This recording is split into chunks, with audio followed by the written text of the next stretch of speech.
আল্লাহ রাব্বুল আলামিন পবিত্র কালামুল শরীফে বলেন, ওমা মিন দাব্বাতিন ফিল আরদি ইল্লা আলাল্লাহি রিজকুহা।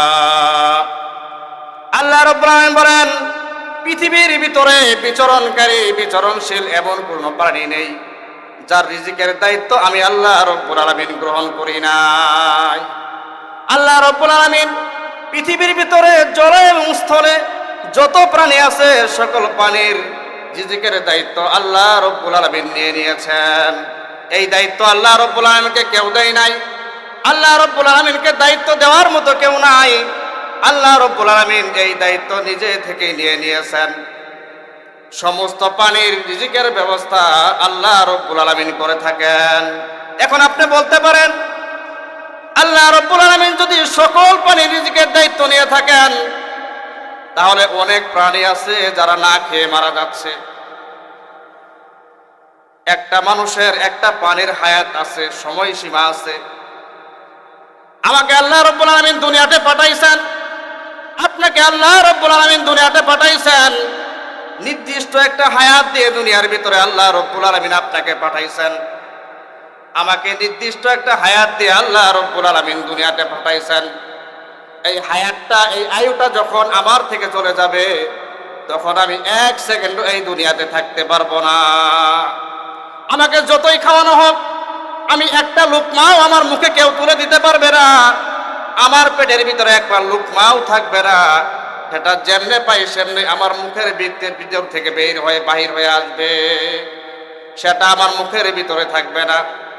যখন মানুষের মুমূর্ষু অবস্থা চলে, রিজিকের ফেরেশতা এসে বলে যে, হে আল্লাহর বান্দা, আমি সারা পৃথিবী ঘুরে দেখলাম, সারা পৃথিবী আমি ভ্রমণ করলাম, যে তোমার জন্য কোনো নির্ধারিত কোনো রিজিক আমি পাইলাম না।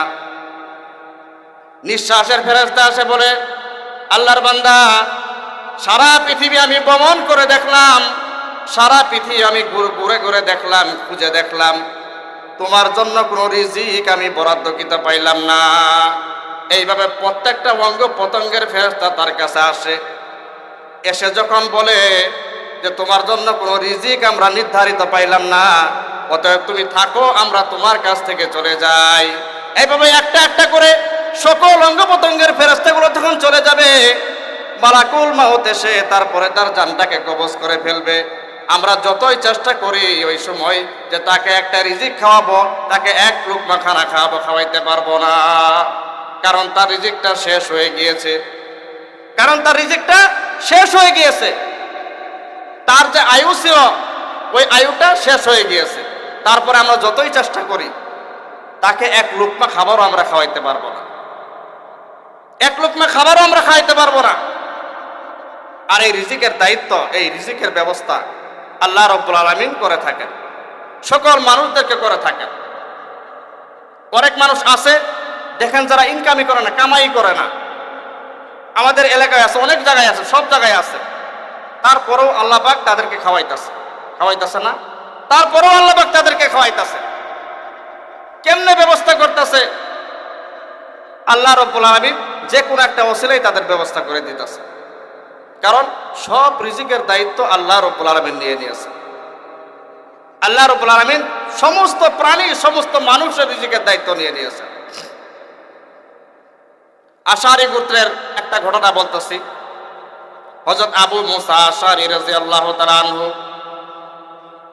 হযরত আবু মুসা আশআরী রাদিয়াল্লাহু তাআলা আনহু আশআরী গোত্রের একটা ঘটনা বর্ণনা করেছেন কোরআনের ভিতরে।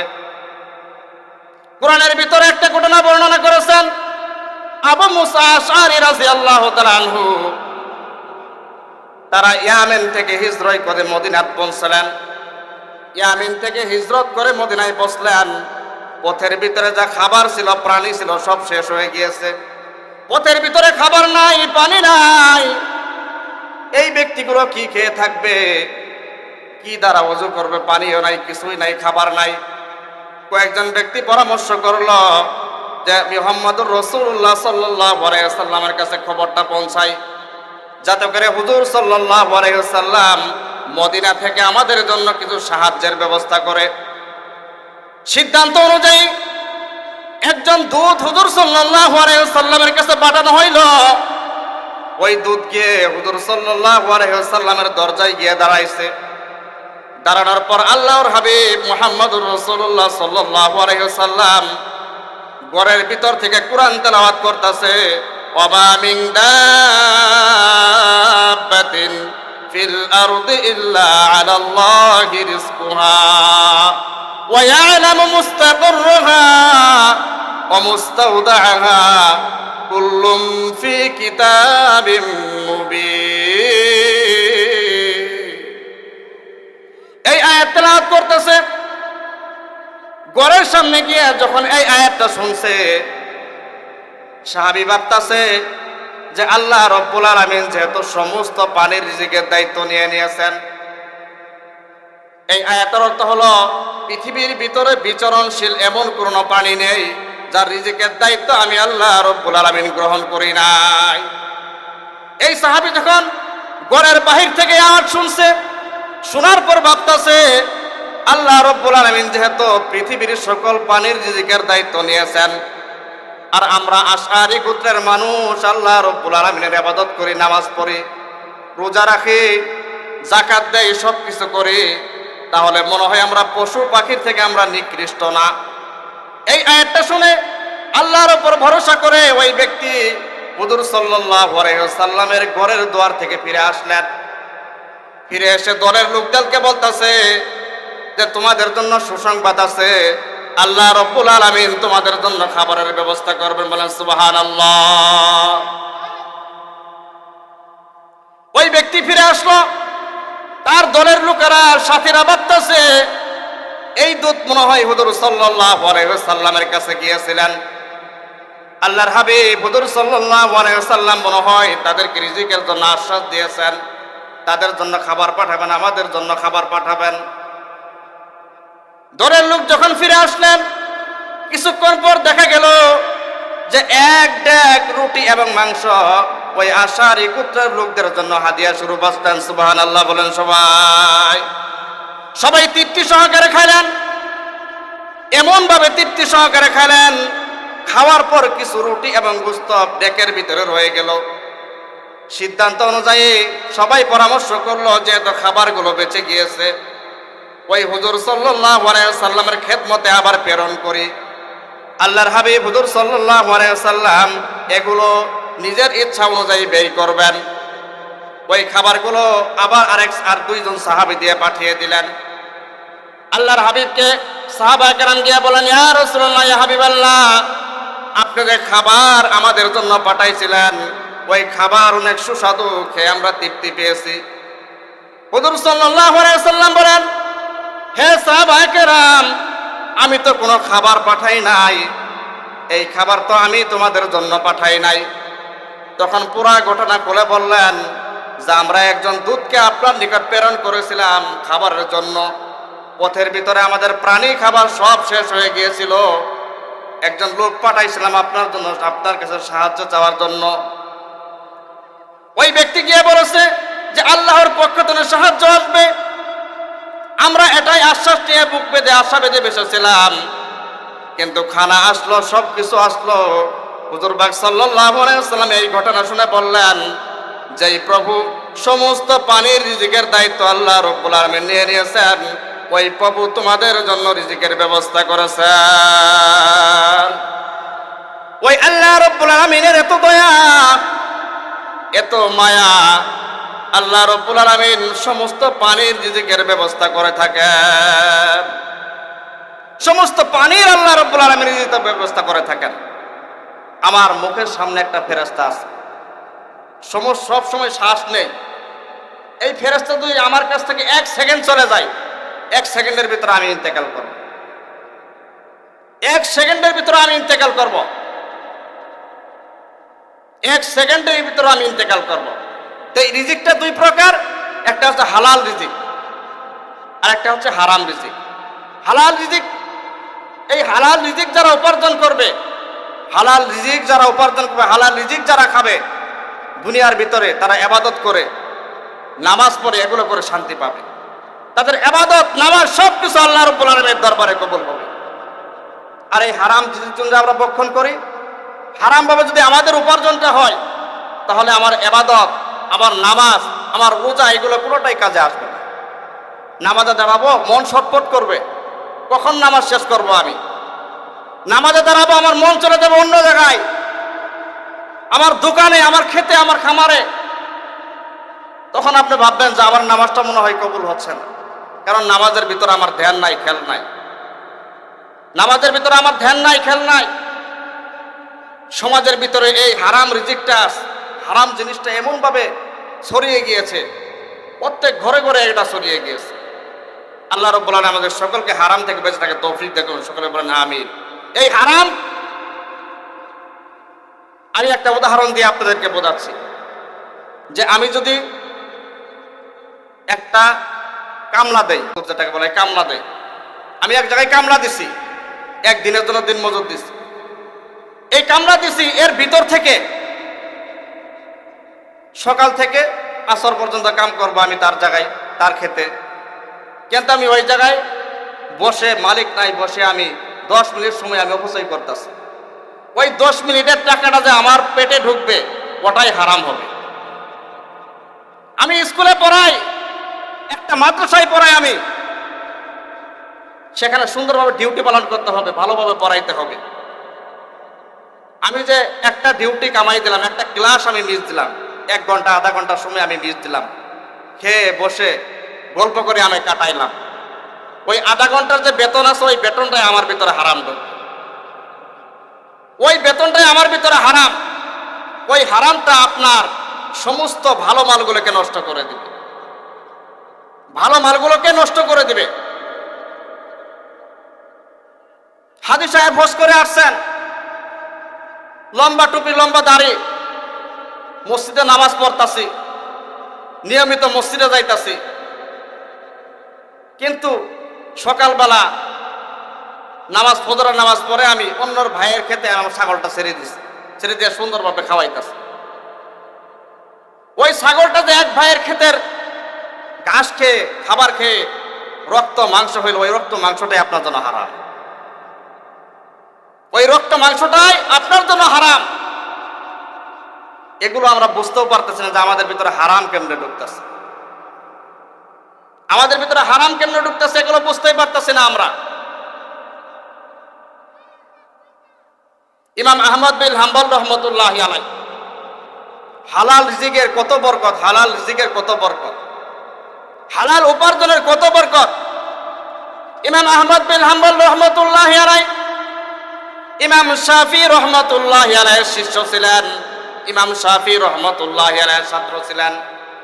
ইমাম আহমদ বিন হাম্বল রহমতুল্লাহি আলাইহি ইমাম শাফি রহমতুল্লাহির ছাত্র ছিলেন। একদিন শাফি রহমতুল্লাহ আলাইহি চিঠি লিখলেন, হে আহমদ, অনেকদিন যাবৎ তোমার সঙ্গে আমার দেখা হয় না, সাক্ষাৎ হয় না, তুমি সময় পেলে আমার কাছে একটু বেড়াইয়া যাও, আমার কাছে একটু আসো, ঘুরে যাও।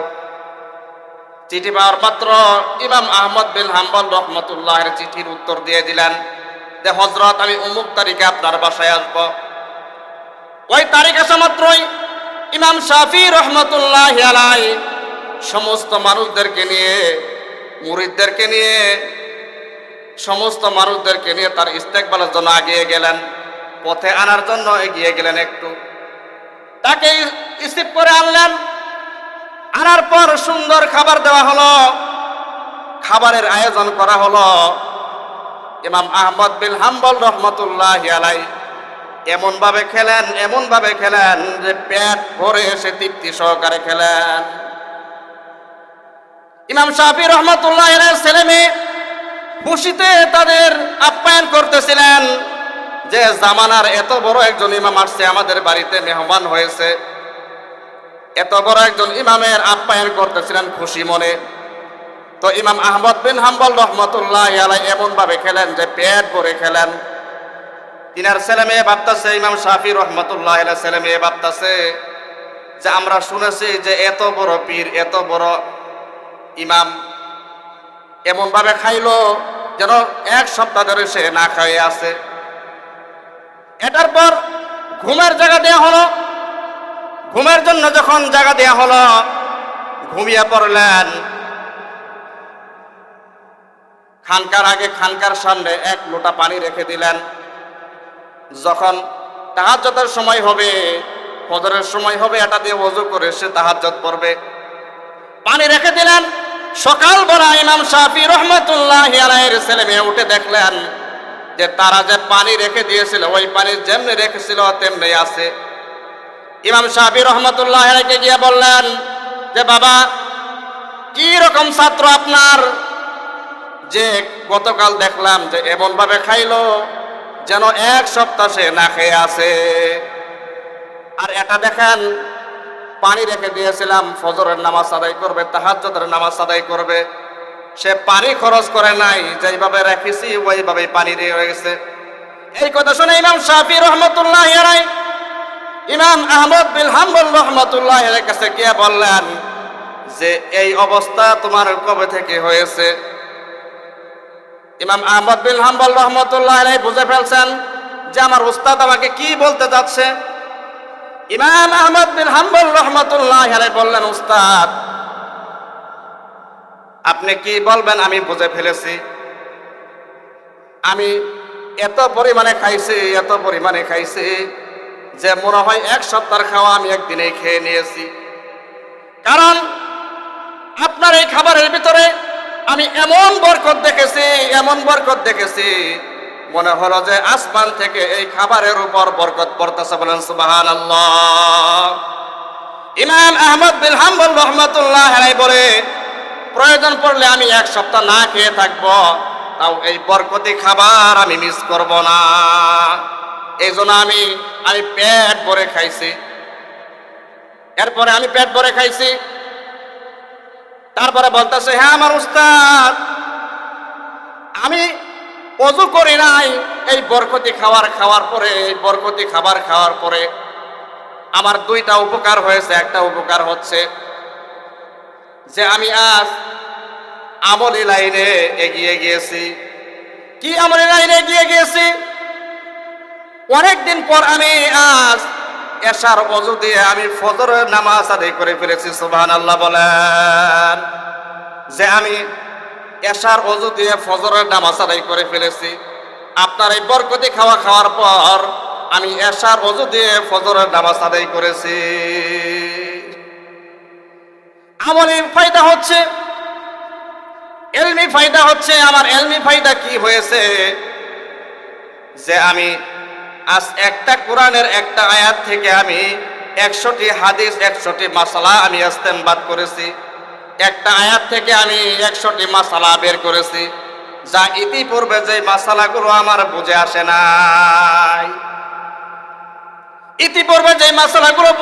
নাই।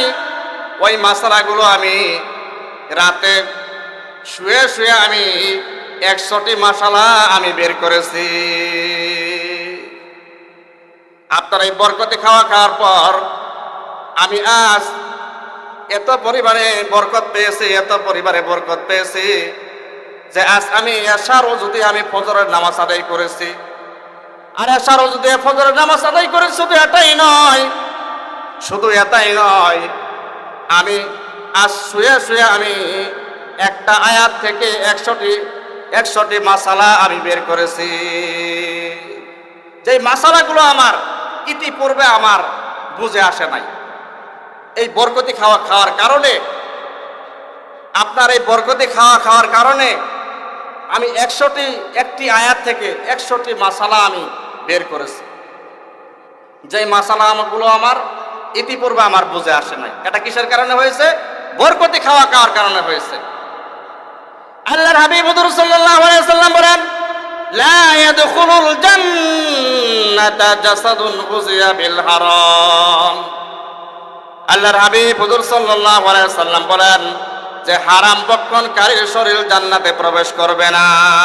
যেই ব্যক্তি হারাম খায়, দুনিয়ার ভিতরে হারাম খায়, হারাম পড়ে, তার শরীরটা জান্নাতের ভিতরে প্রবেশ করবে না। তার শরীর জান্নাতের ভিতরে প্রবেশ করবে না। আজ এই হারামটা আমাদের সমাজের ভিতরে এমন ভাবে ঢুকে গিয়েছে যে আমরা হারামকে হারামি মনে করি না। আমরা এই হারামকে আমরা হারামি মনে করি না। আল্লাহর এক বান্দা কাঠুরিয়া, সে কাঠ কেটে কষ্ট করে কামাই করে, কাঠ কাটে, বাঙ্গলের ভিতরে কাঠ কাটে। জঙ্গলের ভিতরে একটা কুঁড়ে ঘর কাঠ কাটে, কষ্ট করে ইনকাম করে, সারাদিন কাঠ কাটার পর যা রোজগার হয় ওটা বাজারে গিয়ে বেচে ওটা দিয়ে চাল ডাল কিনে আনে। কাঠ কেটে আসতেছে, পথের ভিতরে মসজিদে দেখে যে একজন মুসাফির লোক মাথার নিচে গাঁটটি দিয়ে শুয়ে আছে। মুসাফির মানুষ, সালাম দিতে আসসালামু আলাইকুম ওয়া রাহমাতুল্লাহ।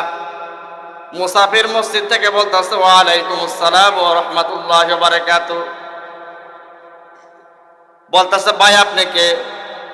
মুসাফির বলতেছে আমি মুসাফির মানুষ। বলতেছে জোহরের নামাজ আদায় করেছেন? না ভাই আমি জোহরের নামাজ আদায় করি নাই। বলতেছে ভাই ওই যে কলা পাতা দিয়া ঘেরাও করা একটা বাড়ি দেখেন, ওই বাড়িটাই আমার বাড়ি, আপনি একটু দাঁড়ান, আমি ওযু করে গোসল করে একসঙ্গে জামাতে নামাজ আদায় করব। কাঠুরিয়া ঘরের ভিতরে চলে গেছে, ওযু করছে, গোসল করছে, ওযু করছে, ওযু করে মসজিদে আসছে, ওই মুসাফির ব্যক্তির সঙ্গে নামাজ আদায় করছে। মুসাফির ব্যক্তিকে বলতেছে ভাই দুপুরের খাবার খেয়েছেন? মুসাফির ব্যক্তি বলতেছে ভাই আমি তো মুসাফির, কে আমাকে খাবার দিবে? আমি তো অন্য এলাকা থেকে আসছি, মুসাফির মানুষ, আমি সফর করার জন্য বের হচ্ছি, দেখলাম যে এখানে মসজিদ জোহরের নামাজ সময় হয়েছে, এই জন্য এখানে একটু ব্রেক দিছে, দাঁড়াইছি যে এখানে জোহরের নামাজটা আদায় করে যাই।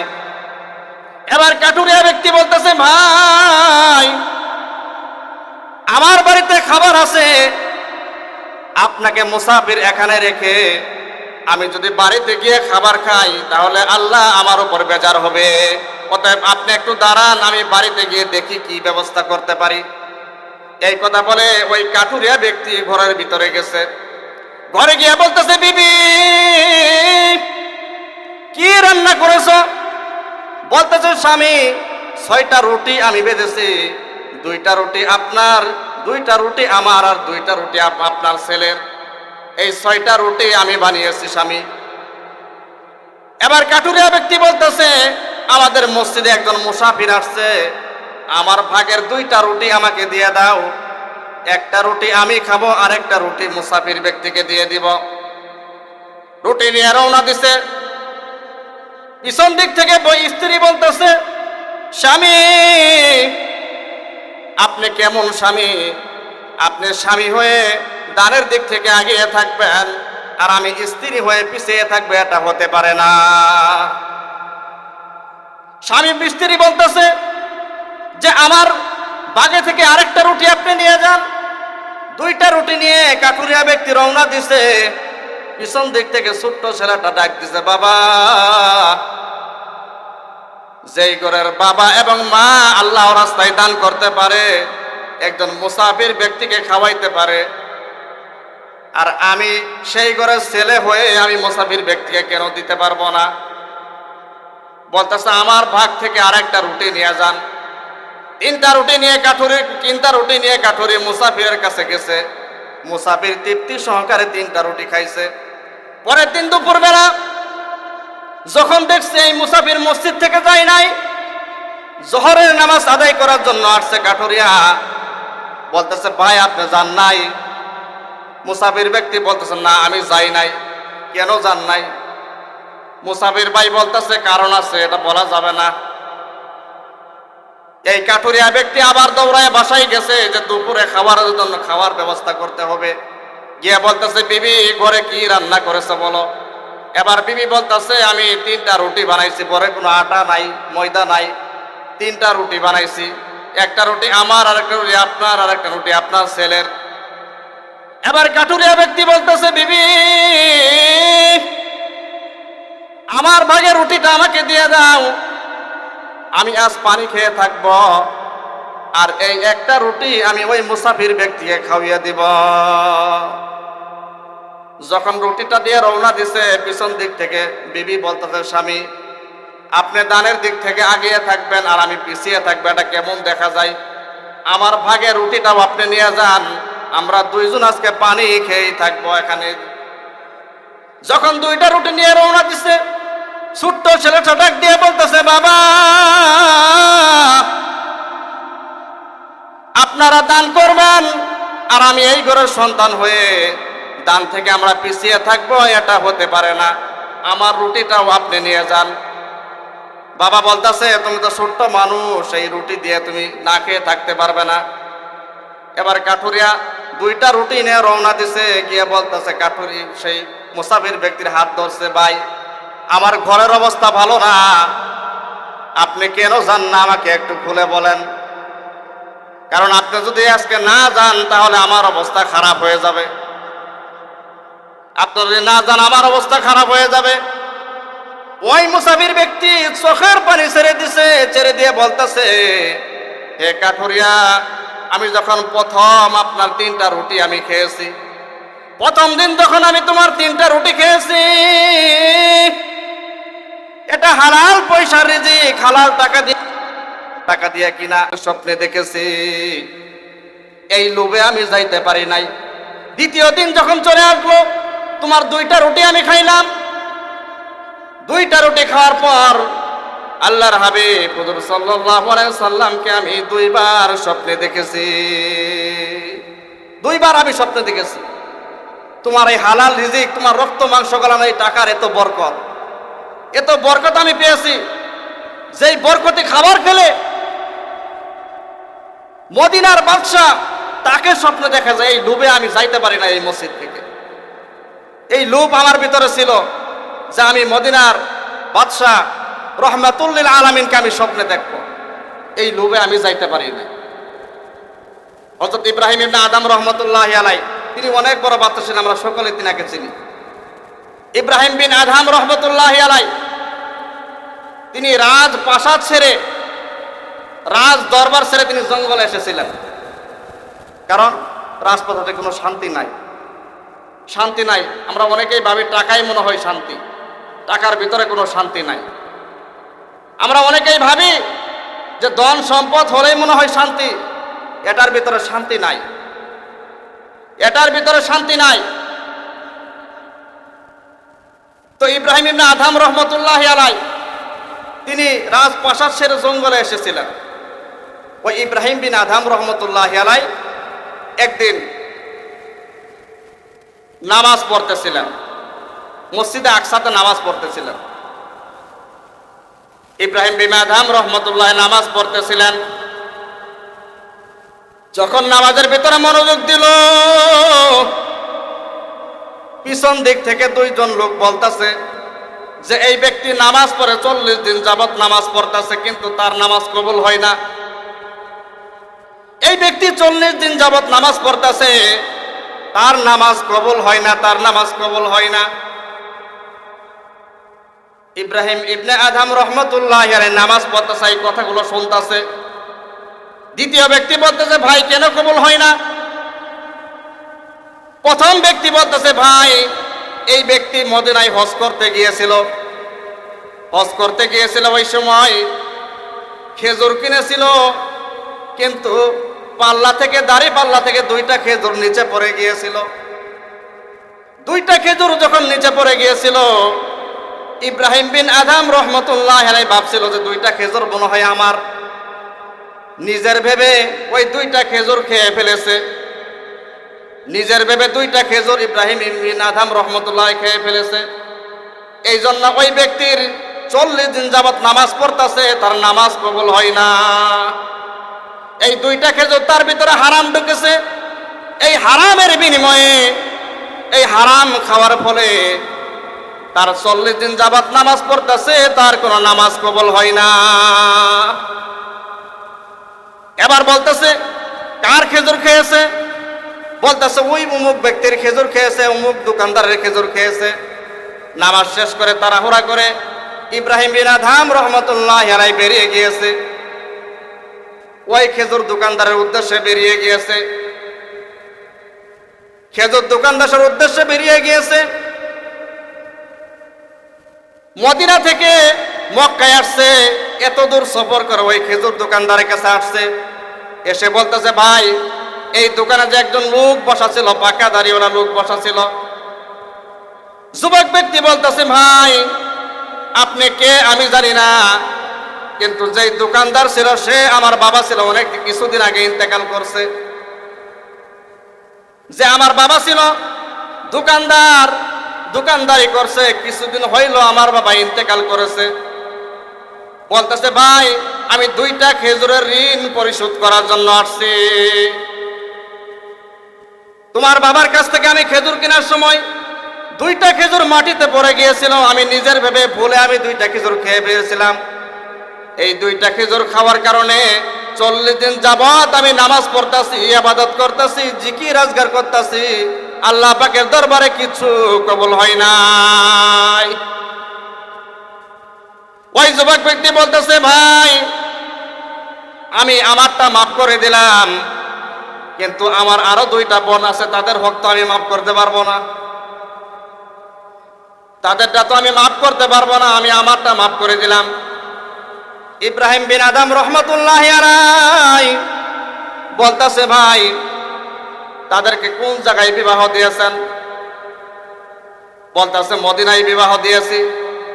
আবার মক্কা থেকে মদিনা দৌড়ায় গেছে, তাদের বোনের বাড়িতে দৌড়ায় গেছে, গিয়ে বলতেছে ভাই অমুক ব্যক্তি ওই দোকানদার, তিনার মেয়ের বাড়িটা কোথায় একটু দেখায় দেন আমাকে। ঘরের ভিতর থেকে যখন ডাক দিছে, মেয়েটা দৌড়ে বের হয়ে আসছে, এসে বলতেছে যে আমি অমুকের মেয়ে। বলতেছে তোমার বাবার আমি 2টা খেজুর আমি খেয়েছিলাম, এই 2টা খেজুরের ঋণ পরিশোধ করার জন্য আসছি। মেয়েটা বলতেছে আপনি যেহেতু এত দূর থেকে 2টা খেজুরের ঋণ পরিশোধ করার জন্য আসছেন, অবশ্যই আপনি একজন ভালো মানুষ হবেন এবং আল্লাহর ওলি মানুষ হবেন। ভাই আপনার কাছে আমার কোনো চাওয়া নাই, কোনো পাওয়া নাই, আপনি একটু দোয়া করবেন।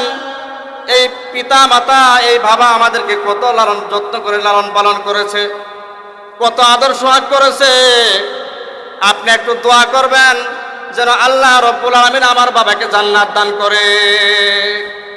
আমি খেজুরের ঋণ পরিশোধ করে দিলাম।